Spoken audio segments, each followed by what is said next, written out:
رسول اللہ صلی اللہ علیہ وآلہ وسلم نزول قرآن کے وقت بہت سختی محسوس فرمایا کرتے تھے، اور اس کی علامتوں میں سے ایک یہ تھی کہ یاد کرنے کے لیے آپ اپنے ہونٹوں کو ہلاتے تھے۔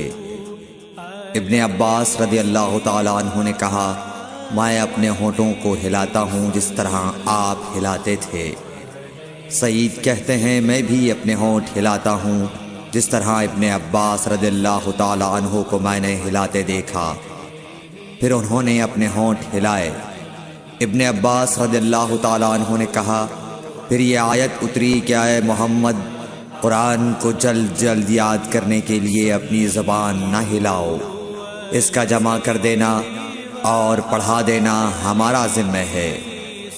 حضرت ابن عباس رضی اللہ تعالیٰ عنہ کہتے ہیں، یعنی قرآن آپ صلی اللہ علیہ وآلہ وسلم کے دل میں جمع دینا اور پڑھا دینا ہمارے ذمہ ہے۔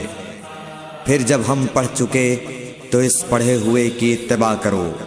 ابن عباس رضی اللہ تعالیٰ عنہ فرماتے ہیں، اس کا مطلب یہ ہے آپ اس کو خاموشی کے ساتھ سنتے رہو، اس کے بعد مطلب سمجھا دینا ہمارے ذمہ ہے۔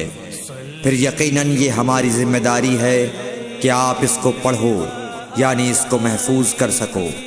چنانچہ اس کے بعد جب آپ کے پاس حضرت جبرائیل علیہ السلام وحی لے کر آتے تو آپ توجہ سے سنتے، جب وہ چلے جاتے تو رسول اللہ صلی اللہ علیہ وسلم اس وحی کو اس طرح پڑھتے جس طرح حضرت جبرائیل علیہ السلام نے اسے پڑھا تھا۔ صحیح بخاری حدیث نمبر 5۔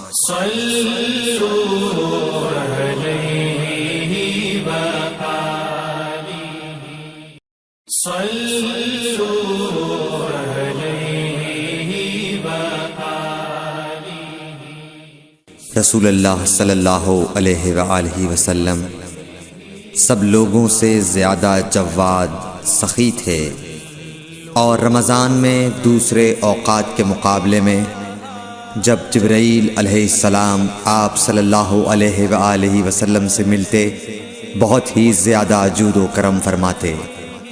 جبرائیل علیہ السلام رمضان کی ہر رات میں آپ صلی اللہ علیہ وآلہ وسلم سے ملاقات کرتے اور آپ کے ساتھ قرآن کا دورہ کرتے۔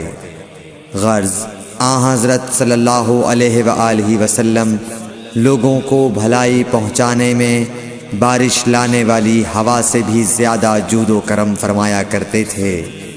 صحیح بخاری حدیث نمبر 6۔